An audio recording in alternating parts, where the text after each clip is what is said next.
नमस्कार, मी पंडित श्याम पाठक गुरुजी अतुल्य वेद साप्ताहिक राशी भविष्य या विशेष कार्यक्रमात सर्वांचं मनपूर्वक स्वागत करतोय। दिनांक 1 सप्टेंबर 2024 ते 7 सप्टेंबर 2024 पर्यंतचं साप्ताहिक राशी भविष्य आता आपण बघूयात आणि सुरुवात करूयात मेष राशीपासून। काय मेष राशीला आता असं आहे की खूप काम झालंय, दमून थकून गेलोय आपण। आता निवांत वेळ पाहिजे, कुठेतरी फिरायला जायची इच्छा आहे, कुठेतरी आनंद घेण्याची इच्छा आहे, नाटक सिनेमाला जायची इच्छा आहे, पिझ्झा बर्गर खायची इच्छा आहे, शॉपिंग करण्याची इच्छा आहे। अशा स्वरूपाचा एक आनंदमय आठवडा आपला बघायला मिळेल आणि जी इच्छा आहे ती पूर्ण करायची आपण। अनेक वेळेला कामाच्यामुळे व्यापामुळे आपण इतके दमून थकून जातो की स्वतःला पण आपला वेळ देता येत नाही। तसं मात्र या आठवड्यामध्ये व्हायला नको आणि त्या दृष्टीने आठवडा म्हणता येईल। मग त्याच्या बरोबरीने आपला संतती सुद्धा एकत्रच आहे, म्हणजे संततीमध्ये पण सगळं सुख आपल्याला घेता येईल। सोबत दोघांमधून आपल्याला एक विशेष काहीतरी आनंद घेता येईल आणि एक उत्तम आठवडा आपल्याला बघायला मिळेल। पण या आठवड्यामध्ये आपल्याला संततीसाठी काही विशेष करण्याची गरज नाहीये, पण त्यांना संस्कार देण्याची गरज आहे।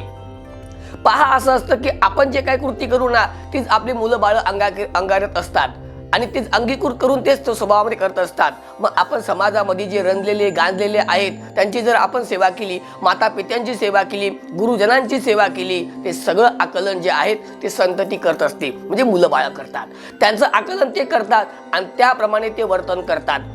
पैसा किती आपण कमवला यापेक्षा आपली संतती किती संस्कारी आहे हे सगळ्यात महत्त्वाची गोष्ट असते, ती आपल्या या आठवड्यामध्ये लक्षामध्ये येईल आणि त्या दृष्टीने मात्र आपला कार्य करावं लागेल। पण हे सगळं होत आहे एका बाजूला, दुसऱ्या बाजूला मात्र नोकरीवर आणि व्यापारावरती आपल्या कामावरती दुर्लक्ष करायचं नाही। शत्रुपक्ष आणि स्पर्धक विरोधक यांच्यावर मात्र नजर ठेवावीच लागणार आपल्याला आणि त्यांनी जर मानवर काढली की त्यांना तिथे दाबलं गेलं पाहिजे। असं स्वरूपाचा आठवडा आपल्याला बघायला मिळेल। बाकी आठवडा अत्यंत सुंदर आहे, छान जाणारा आहे, मनासारखं घडणारा आठवडा आपल्याला बघायला मिळेल, यात काहीही शंका नाही। मेष राशीवाल्यांनी उपासना करायची या आठवड्यामध्ये सूर्यनारायणाची। पुढे आहे वृषभ राशी। वृषभ राशीचा जर विचार केला तर मात्र तुमचा काही प्रश्न असेल का कामासंबंधीचा, मला नाही वाटत काही कामामध्ये अडचणी आहे, कुठेच काही अडचण दिसत नाही कामामध्ये, सगळं छान व्यवस्थित चाललेलं आहे आणि मनाजोगतं घडतंय। नोकरीमध्ये तर उत्तमच चाललेलं आहे, व्यवसायामध्ये प्रगती होत चाललेली आहे, कामामध्ये प्रशंसा होत चाललेली आहे, नवीन नवीन संधी प्राप्त होत चाललेल्या आहेत, कामामध्ये विशेष भर दिला जातोय, आर्थिक लाभ उत्तम होत आहेत। या सगळ्या गोष्टी तर होतातच आहेत, त्याच्यामध्ये अजून वाढ कशी करता येईल, वृद्धी कशी करता येईल, त्यासाठी काही प्रवास करावे लागतील का, भावनांची काही साथ लागेल का, या सगळ्यांचा विचार या आठवड्यामध्ये होईल आणि त्या दृष्टीने काही घटना घडतील। याचा विचार जर हा झाला या आठवड्यामध्ये तर बाकीच्या गोष्टी तुम्ही निवांतपणे करू शकता। ते सगळं आपल्या मनावर येतं। आपण कुठे फिरायला जायचंय, आपल्या स्वतःला किती वेळ द्यायचा आहे, आपला काय कोणत्या गोष्टी करायच्या आहेत जे सुखाशी संबंधित असतात, अन्य प्रकारे भरपूर काही करता येत आपल्या जीवनामध्ये।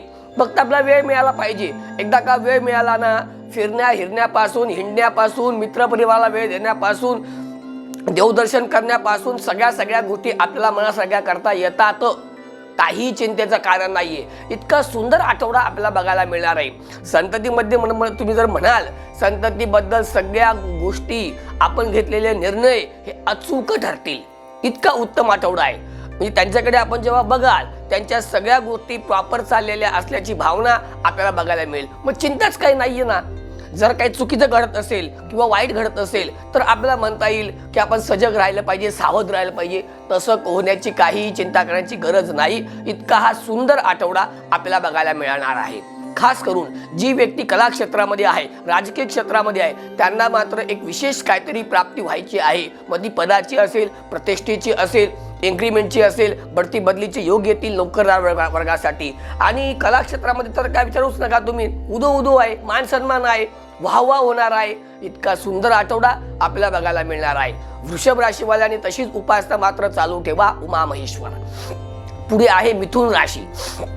मिथुन राशीच्या जातकांसाठी असं म्हणता येईल की एक तर 12वा गुरु सुरू आहे आणि त्याच्यामध्ये मग आपण काही चुकतोय का, आणि खास करून कुठे चुकतोय, तर बोलण्यामध्ये चुकतोय का, कृतीमध्ये चुकतोय का, विचारांमध्ये चुकतोय का, स्वभावामध्ये चुकतोय का, ह्या सगळ्यांचा विचार या आठवड्यामध्ये आपल्याला करावा लागेल आणि तो जर झाला, तो जर केला तर मग मात्र चांगल्या घटना घडतील. नाहीतर आपल्या बोलण्यामुळे आपण अनेक लोक जवळ केलीत, आपल्या बोलण्यामुळे आपण अनेक लोकांना जवळ केलं, पण मात्र आपल्याच बोलण्यामुळे अनेक लोक दुरावलीत. खास करून कौटुंबिक मंडळी, नातेवाईक मंडळी, पारिवारिक मंडळी, मित्र परिवारातील मंडळी ही जर दुरावत असतील, ज्यांच्याशी आपले संबंध आहेत, त्यांच्याशी आपले आर्थिक व्यवहार आहेत, त्यांच्याशी आपली पार्टनरशिप आहेत, अशा लोकांना जर आपण दुरावलं असेल, दुखावलं असेल तर ती मंडळी मात्र जवळ येणार नाही. त्याचा परिणाम मात्र आपल्या व्यवसायावरती होईल.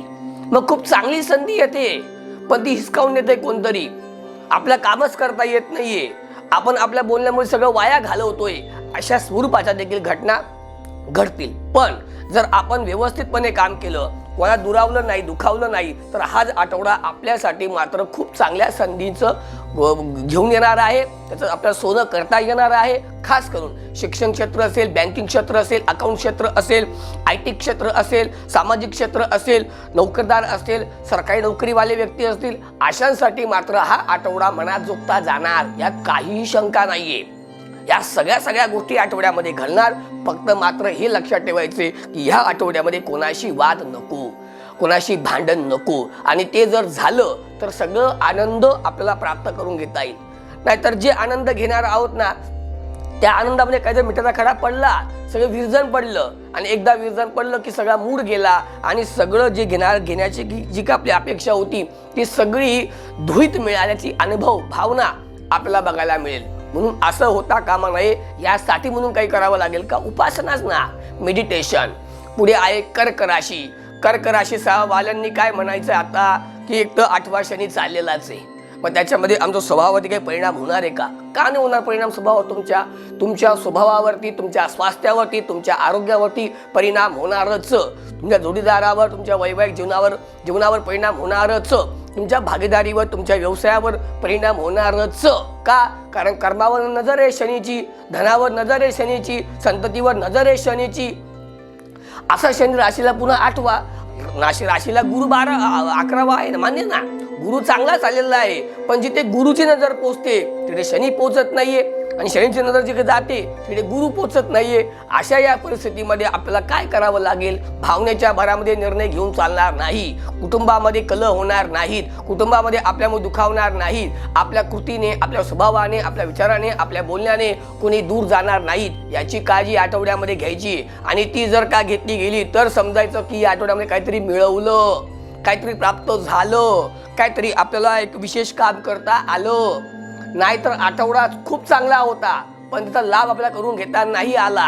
अशी देखील परिस्थिती, भावना आपल्याला शेवटच्या कालावधीमध्ये बघायला मिळेल. आणि तसं न घडता उत्तम कसं घडता येईल, जे काही दिवस चांगले आलेले आहेत त्याचा लाभ कसा करून घेता येईल, या दृष्टीने मात्र आठवडा आपला व्यतीत करता आला पाहिजे. आणि तो जर झाला तर उपासना मात्र चालू ठेवा लक्ष्मीनारायणाची. पुढे आहे सिंह राशी. सिंह राशीला ग्रहमान कसे म्हणता येईल का? ग्रहमान खूप चांगले चालले तुम्हाला. सध्या समसप्तक योगामध्ये शनी आहे, नंतर दशम स्थानातून गुरुचं भ्रमण चाललेले, तो राशीला उत्तमच आहे. मग अशा वेळेला काही त्रास आहे का? तो त्रास आपल्यामुळे, ते स्वभावामुळे, ते वागण्यामुळे, ते बोलण्यामुळे, ते कृतीमुळे, ह्या सगळ्या गोष्टी आपल्यामुळे आपला त्रास होणारा आहे. दुसऱ्यामुळे त्रास होणार नाही. दुसऱ्यामुळे त्रास तेव्हाच होईल ज्या वेळेला आपण त्यांच्यामध्ये जाऊन पडू, तेव्हा त्यांच्यामध्ये आपण निसर्गाला जाऊ, त्यांच्यामध्ये आपण भाग घेऊ, त्यांना समजवायला आपण जाऊ. हे जर आपण केलं तर आपला त्रास. आणि आपण जर ठरवलं की नाही मला काय बाकीच्याशी घेणं देणं नाही, मी आणि माझं काम भले, असं जर केलं तर फार सुंदर आठवडा आहे. मग तर विचारूच नका तुम्ही. मग तर भागीदारीपासून, मग तर आपल्या कामधंद्यापर्यंत आणि आपल्या व्यवसायापासून तर आपल्या सगळ्याच गोष्टींमध्ये उत्तमच घडायचं आहे आणि घडवता येणार आहे. त्यासाठी आपल्याला मात्र आपण मनासारखा वेळ काढला पाहिजे, त्याच्यावर एक फोकस दिला पाहिजे, ते आपलं काम उत्तम हाताळता आलं पाहिजे. हे सगळं जर झालं ना तर खऱ्या अर्थाने हा आठवडा धनाधन आहे. धनाची प्राप्ती व्हायची. आणि ती धनाची प्राप्ती कुठे व्हायची माहिती आहे का? कौटुंबिक सुखामध्ये. कारण प्रॉपर्टीचं एखादं काम मार्गस्थ व्हायचंय, जे आपल्या कौटुंबिक प्रॉपर्टी आहे ते एखादं काम मात्र आपलं मार्गस्थ होणार, त्याचा लाभ मात्र आपल्याला करून घेता येणार आणि आपलं कुटुंब त्या निमित्ताने एकत्रित येणार. अशा स्वरूपाचा हा आठवडा. म्हणूनच या आठवड्यामध्ये संधीचं सोनं करून घ्या. लाभ करून घ्या आणि उपासना चालू ठेवा। आणि उपासना करायची गणपतीची। पुढे आहे कन्या राशी। कन्या राशीवाल्यांचं म्हणणं असं आहे की गुरुजी आमचा लाभ टिकत नाही, घरामध्ये पैसा येतो पण तो टिकत नाही। टिकणार कसं? आपलं नियोजन चुकतंय। नियोजन जर चुकलं तर लाभ तर खूप आहे, आठवड्यामध्ये लाभ होणारच आहे, पण नियोजन सगळं ढासळत चाललेलं आहे। आपलं नियोजन आपलं नसल्यामुळे हा सगळा प्रकार घडतोय। नाहीतर याच आठवड्यामध्ये आपल्याला जर आपण विचार केला तर हा आठवडा आपला कसा जाईल माहिती आहे? नोकरीपासून, व्यवसायापासून सगळ्याच गोष्टी लाभदायक घडणाऱ्या आहेत। प्रमोशनचे योग आहेत, इन्क्रीमेंटचे योग आहेत, बढती बदलीचे योग आहेत, कामाची प्रशंसा होण्याचे योग आहेत, शेअर मार्केटमध्ये आपले शेअर वाढण्याचे योग आहेत। अशा स्वरूपाचे एक उत्तम योग आपल्याला प्राप्त होणार आहेत। त्याला आपण राजयोग सुद्धा म्हणू शकतो, पण तो राजयोग आर्थिक स्वरूपाचा असेल, तो राजयोग मानसिक स्वरूपाचा असेल। आणि म्हणूनच मानसिक स्वास्थ्य जेव्हा उत्तम असतं त्यावेळेला आपला राजयोग चालू होतो। पण मानसिक स्वास्थ्य केव्हा ढासळतं माहितीये का?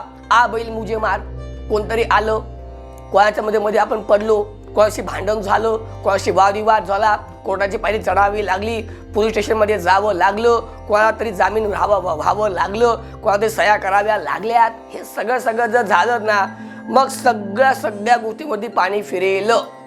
आणि पुन्हा ते झालं की पुन्हा घरामध्ये काहीतरी मग वादविवाद आहेतच, पुन्हा वितंडवाद आहेतच, पुन्हा खटके उडणं आहेतच, पुन्हा समजून न घेणं हे आहेच। आणि असं जर चालत राहिलं तर हा आठवडा आपला इतकं उत्तम असून सुद्धा त्याचा लाभ आपल्याला होणार नाही। आणि म्हणूनच हा लाभ होण्यासाठी म्हणून काय करता येईल माहितीये का? सगळ्या गोष्टींचं नियोजन बसवा आणि हे जर करता आलं तर उपासना सुद्धा करा। आणि ती उपासना आपल्याला करायची आहे या आठवड्यामध्ये श्रीरामाची।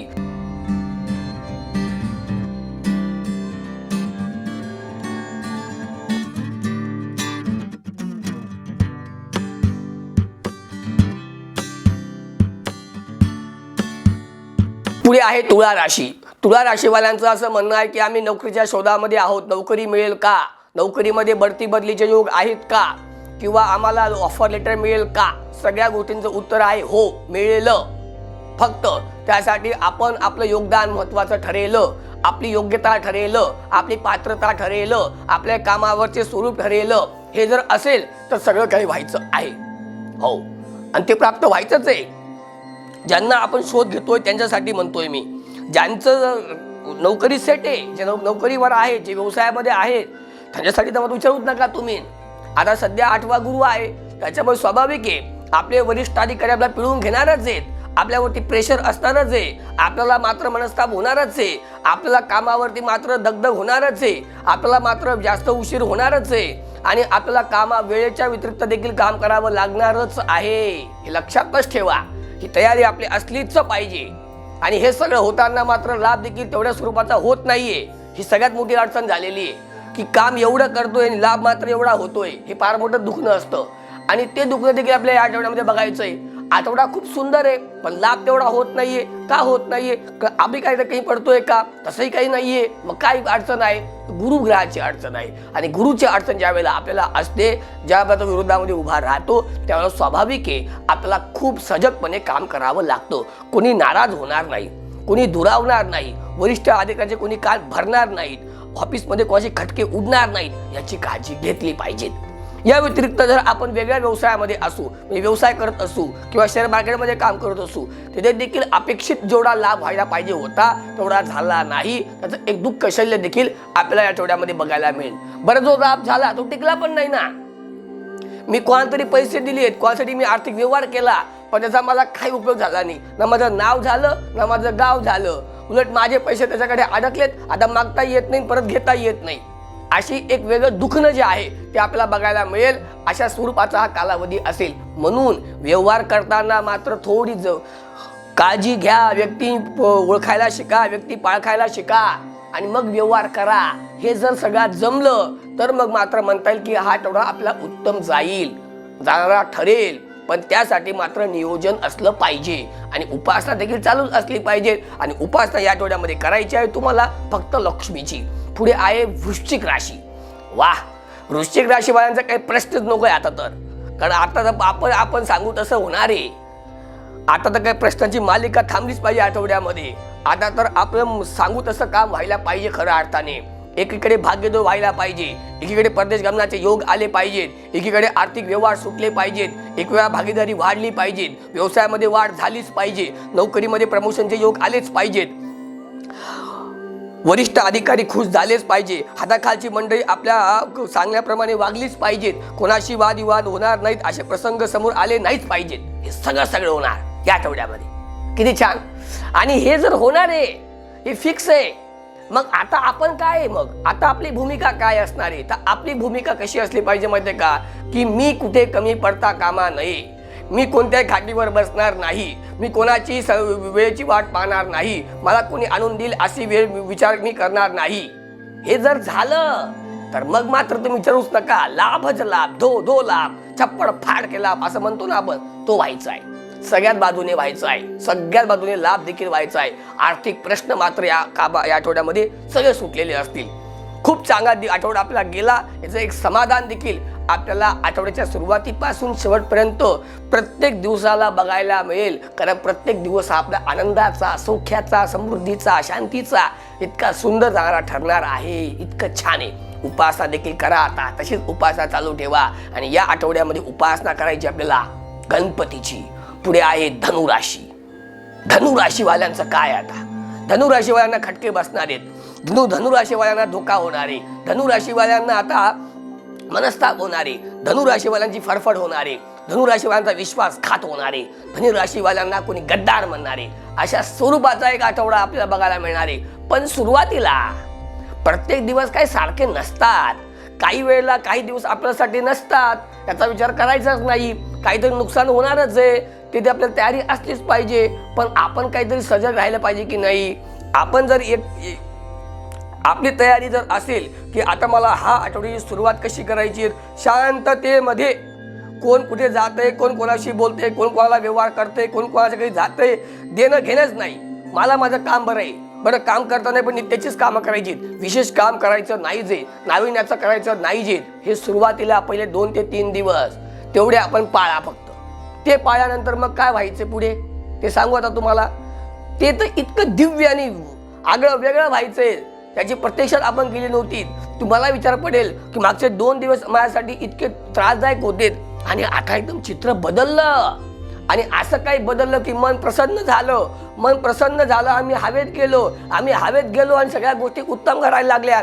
जी लोक ज्यांच्याशी माझे आताच खटके उडले होते ते माझ्याशी बोलायला लागले. इतकं सुंदर चित्र बघायला मिळेल. हे कोणामुळे माहिती आहे का? त्या देवामुळे. ज्या देवाची आपण उपासना करतो ती देवी शक्ती आपल्याला काम करत असते. अशी मात्र भावना आपल्या आठवड्यामध्ये बघायला मिळेल. यात काही शंकाच नाहीये. काय काम नोकरीचं म्हणताय, नोकरीचं काय विचारूच नका तुम्ही. एकदा तुम्हाला भाग्याने साथ द्यायला लागली ना हो की तुम्ही हात घाला, तुम्हाला तिथे यश मिळेल. इतकं सुंदर आहे. हा, फक्त आपली मेहनत कामी आली पाहिजे, कामाने रंग धरला पाहिजेत, आपण परिश्रम केले पाहिजेत, आपण मेहनत घेतलीच पाहिजे, आपण कष्ट केलेच पाहिजेत, आपली बुद्धिमत्ता पणाला लावलीच पाहिजेत, आपण सगळ्या कामामध्ये सगळ्यांना खुश करून टाकलं पाहिजेत. मग आपल्याला काय कमी आहे? सगळ्याच गोष्टी मात्र मग उत्तरोत्तर उत्तम घडतील. उपासना चालू ठेवा. उपासना आहे कालभैरव. पुढे आहे मकर राशी. मकर राशीवाल्यांचं काय, दुखणं काय थांबत नाहीये. 7:30 केव्हा संपेल तेच घेऊन बसलेले ते. आता तुम्ही त्यातून बाहेर पडा पहिल्यांदा, संसाराकडे बघा पहिल्यांदा. आता संसारामध्ये आपल्याला काही वेळ देता आला पाहिजे, तिथे सगळ्यांचं मन धरता आलं पाहिजे, संसार फुलवता आला पाहिजे, संसार खेळता आला पाहिजे. हे करा. फिरायला जा, पत्नीला बरोबर घेऊन जा आणि तिथे एक एन्जॉय करा, भेटवस्तू द्या, एकमेकांना पुरेपूर वेळ द्या, एकमेकांना समजून घ्या. हे सगळं करा पहिल्यांदा. 7:30 घेऊन बसू नका. आता 7:30 संपेल, अजून त्याला वेळ आहे, अवकाश आहे, जून 2025. तोपर्यंत मात्र काही रडत बसायचंय का? नाही ना. त्याच्यासाठी मात्र आपण जो काही दिवसाचा आहे आनंद तो घेत चला. कारण त्रास तर काही संपायचा नाहीच, मार्ग सापडत नाही त्रास संपायचं. एक गोष्ट चांगली घडली, दिवसाची सुरुवात खूप चांगली घडते, शेवट होतापर्यंत आपल्याला नाकी नऊ येऊन जातं. हे जे दिवस चाललेले असतात हे ढकलं आता, त्याच्यातले आनंद घेऊन चला. बरं, या आठवड्यामध्ये अजून एक विशेष गोष्ट करायची. फार मोठे व्यवहार करायचे नाहीयेत, फार मोठ्या बैठका घ्यायच्या नाहीयेत, फार करार मदार करायचे नाहीयेत, फार मोठे निर्णय घ्यायचे नाहीयेत. बरं, ह्या आठवड्यामध्ये अजून विशेष करायचे, कोणावरती जास्त विश्वास ठेवायचाच नाहीये, आपल्याला कोणाला जवळ म्हणायचंच नाहीये, प्रॅक्टिकल व्हायचंय आठवड्यामध्ये, बी प्रॅक्टिकल व्हायचंय. आणि ते जर झालं तर मग आठवडा शेवटी मात्र आपल्याला काहीतरी देऊन जाईल. शनी महाराज आपली परीक्षा पाहिजे, त्या परीक्षेमध्ये आपण उत्तीर्ण झालो, पेपर रोज सोडवला असेल आपण, तर मात्र शनी महाराज आपल्या शेवटच्याच आठवड्याच्या शेवटमध्ये आपल्याला असं काही देऊन जाणार की आपण प्रसन्न होऊन जाणार. आणि ते काय असतात तुम्हाला माहिती आहे. मकर राशीवाल्यांनी उपासना करायची आहे वीर हनुमान. पुढे कुंभ राशी. कुंभ राशीवाल्यांचं दुखणं वेगळंच आहे. त्यांचं दुखणं असं आहे की शरीरातून बाहेरून खूप चांगले समोर दे, आतून मात्र पोखर चाललेले आहेत. आणि ते पोखर नसतं म्हणजे काय, शनी महाराजांचं लिव्हर असेल, किडनी असेल, बीपी असेल, ह्या सगळ्या आधी व्याधी, रोज गोळी खाल्ल्याशिवाय झोपच लागत नाही, अशी जी परिस्थिती असते ना, ती कशामुळे होते माहिती का, आरोग्याची तुम्ही काळजीच नाही घेतली, प्रकृतीची तुम्ही हेळसांडच केली, प्रकृतीकडे तुम्ही लक्षच दिलं नाहीत, तुम्ही सगळं दुखणं अंगावरच काढत गेलेत. परिणाम रोगावर झाला, तुमच्या शरीरावर झाला, प्रयोगशाळा व्हायला लागली आता शरीराची. असं मात्र होता कामा नाही. यासाठी मात्र आतापासून खबरदारी घ्या. आरोग्याच्या बाबतीमध्ये, नोकरीच्या बाबतीमध्ये तुम्ही खबरदारी घेतच आहात, तुम्ही स्पर्धकांवर लक्ष ठेवूनच आहात, तुम्ही शत्रुपक्षावरती मात करतच चाललेले आहात, हे सगळं ठीक आहे हो. पण आपल्या पहिल्यांदा आरोग्य हे लक्षात ठेवा, ते जपा, ते सांभाळा. आणि अजून एक गोष्ट सांभाळा, ती म्हणजे पत्नीला सांभाळा, तिला जपा, तिला जवळ घ्या, तिच्या मनातले किंतु परंतु किमी सगळे दूर करा. बघा, पत्नीची जेव्हा तुम्हाला साथ मिळेल ना, तेव्हा तुम्हावरती 10 प्रकारचे जरी तुमच्यावरती हमले होत असतील ना, तरी तुम्हाला तुमचा बाल सुद्धा बाका होणार नाही, याचा अनुभव तुम्हाला या आठवड्यामध्ये घेता येणार आहे. आणि हे सगळं होत असताना मात्र कुठलेही मोठे निर्णय या आठवड्यामध्ये नकोत, कुठल्याही मोठे भेटीगाठी आठवड्यामध्ये नकोत, आर्थिक व्यवहार या आठवड्यामध्ये नकोत, कोणाला जामीन या आठवड्यामध्ये राहायचा नाही. हे सगळं पाळा. आता प्रॅक्टिकल होण्याची वेळ आलेली आहे. आणि ते जर झालं तर कुंभ राशीवाल्यांनी उपासना सुद्धा करा, उमा महेश्वर महादेव शिवशक्ती. पुढे आहे मीन राशी. मीन राशीला काय म्हणायचंय, मीन राशीला म्हणायचंय की गुरु चांगला आहे. गुरुची नजर कुठे जाते आहे, पत्नीवर, भाग्यावर, लाभावर. मग जर पत्नीवर नजर जाते आहे तर स्वाभाविक आहे, आता प्रेम वाढायला पाहिजेत, एकमेकांना पुरेपूर वेळ देता आला पाहिजे, एकमेकांना समजून घेता आलं पाहिजेत, आता कुठे वादविवाद होणार नाही याची काळजी घेता आली पाहिजेत. हे जर पत्नी वैवाहिक जीवनामध्ये जर झालं ना, तर संततीला बरोबर आपण सांभाळून घेऊ. आपल्या गाड्याच्या 2 चाकं आहेत ना, मध्ये संतती आहे, एकीकडे पत्नी, एकीकडे पती, आणि मध्ये संतती. दोघा चाकांपैकी एक जरी चाक ढासळलं किंवा कमी पडलं, परिणाम संततीवर होणार. मग आपल्याला घट्ट राहायचंय का, मुलांसाठी, त्यांच्या प्रगतीसाठी, त्यांच्या उत्कर्षासाठी, त्यांच्या भाग्यासाठी. आणि हे जर जमलं या आठवड्यामध्ये तर सगळ्या गोष्टी उत्तम घडतील, यात काही शंका नाहीये. म्हणजेच काय की हा आठवडा आपल्याला संसारिक जीवनासाठी असेल आणि संततीसाठी असेल. मधला कालावधी जो आपल्या स्वतःसाठी जो असणारा आहे, तिथे मात्र आपल्याला लक्ष ठेवावं लागणारच आहे, फार जपूनच अगदी. म्हणजे पाणी सुद्धा आपल्याला प्युअर प्यावं लागणार आहे. का तुमची मीन म्हणजे मासा, तो कुठे असतो, पाण्यामध्ये. म्हणून पाण्यासंबंधीचे आजार होण्याची शक्यता या आठवड्यामध्ये आपल्याला बघता येईल. आणि तसं होणार नाही याची आपण काळजी घ्या. आणि उपासना सुद्धा चालू ठेवा या आठवड्यामध्ये. सूर्यनारायणची घ्या, कारण सूर्य हा माहिती आहे का, एकतर सूर्य आत्मा जगतस्थ सुखश्च. सूर्य हा आत्म्याचा कारक आहे, म्हणजे आत्मविश्वास. आणि सूर्य हा संततिकारक देखील ग्रह असल्यामुळे दोघी बाजूने आपल्या सूर्याची उपासना फलदायी ठरेल. आणि आपण सर्वांनी माझं राशी भविष्य बघण्यासाठी माझ्या श्याम पाठक गुरुजी या फेसबुक पेजला व इंस्टाग्राम पेजला फॉलो करा. सर्वांनी राशी भविष्य बघा. आणि पुढचा व्हिडिओ येईपर्यंत आपणा सर्वांना माझा नमस्कार.